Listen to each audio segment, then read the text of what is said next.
Foundations of Amateur Radio. In 2016, Daniel, Echo Alpha 4 Golf Papa Zulu, documented how to discover the weakest signal that could be decoded using several weak signal modes, including WSPR, or Weak Signal Propagation Reporter. This is an interesting question because, as you might recall, I've been experimenting with very weak signals coming from my shack. To date, my 20 milliwatts has been heard over 13,000 kilometres away.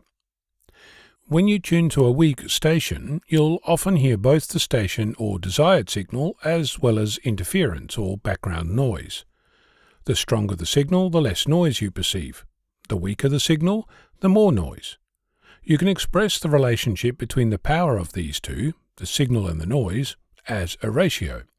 If the power levels are the same, the so-called signal-to-noise ratio, or SNR, is 1:1. A higher ratio, like 2:1, indicates that the power of the signal is higher than the noise, and a lower ratio, like 1:2, indicates that the signal is lower than the noise. If you express this ratio in decibels, you'll end up with positive numbers where the signal is stronger than the noise, and negative numbers where the signal is weaker than the noise, and 0 when they're the same. If I tell you that the signal report for my WSPR decode from Denmark was -28 dB, it means that the noise was much stronger than the signal. For today, I'm going to leave alone just how WSPR can report a negative signal-to-noise ratio and still successfully decode the signal, even though the signal appears to be buried in the noise. That said, in this experiment, we are trying to learn something else. Using the technique detailed by Daniel, we test using different, known signal-to-noise ratios to discover at what point the WSPR decoding process breaks down. This might help me understand if I can reduce my beacon output power even further and still anticipate a good chance of being decoded successfully. To conduct his experiment, Daniel used the then current version of WSJTX, version 1.7.0, release candidate 1, and I'm using the current version today, 2.6.0, release candidate 5, to repeat those tests. You might ask why I'm not taking Daniel's word for it and just using his findings. The process to decode a WSPR signal is all software and can be improved with better methodologies and algorithms. It's not unreasonable to think that in the years since Daniel's experiments, things have changed, hopefully improved. So, how does this work? If you generate and attempt to decode 100 different files, you can use the number of times that you count your call sign in the decode list as a percentage of success.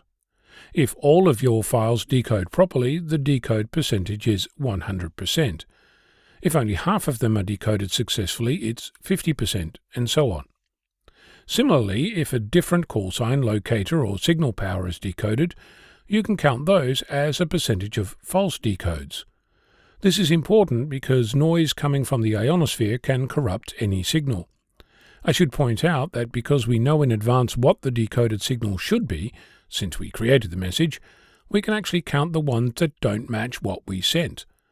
In the real world, it's very hard, if not impossible, to do this unless each transmitter also starts recording their efforts, so data cleaning can be done after the fact. A false decode happens when the software decodes a message and the result is not what was sent.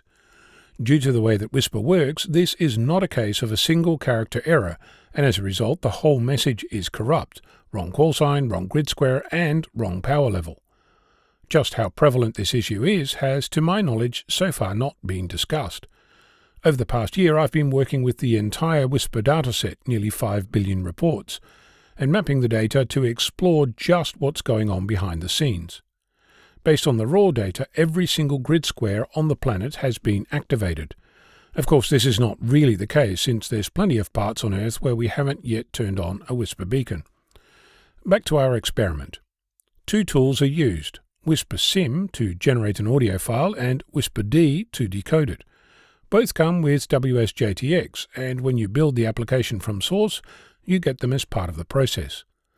The generator takes several parameters, one of which is the desired signal-to-noise ratio. If you ask it for a signal-to-noise ratio of -20 dB, WSPR will generate the appropriate noise and the desired signal, combine them, and build an audio file. You can then use WSPR to decode that file. If you repeat this many times, you can end up with some data. How many times? Well, I probably went a little overboard.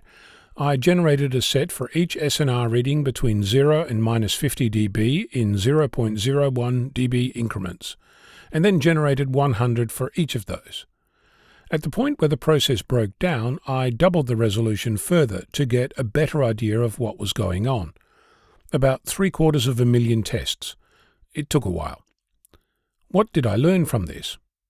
First of all, false decodes happen at every signal level. I saw the first false decode at a signal-to-noise ratio of minus 0.07 dB.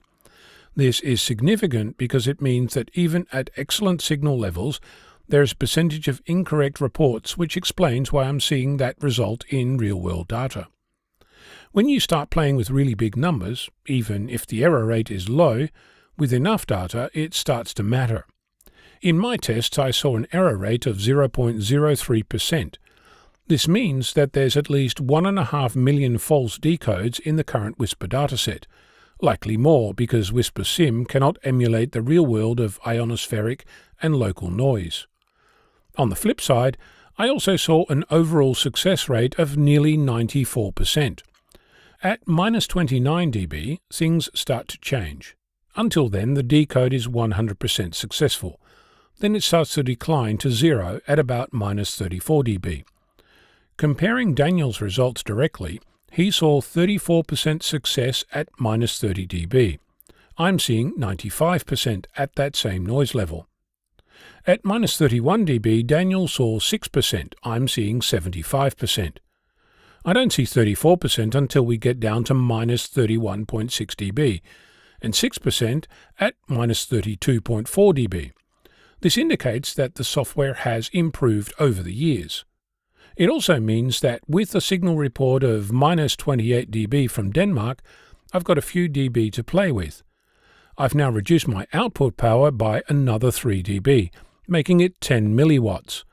Point your antennas at VK6 and see what you can hear on 10 meters.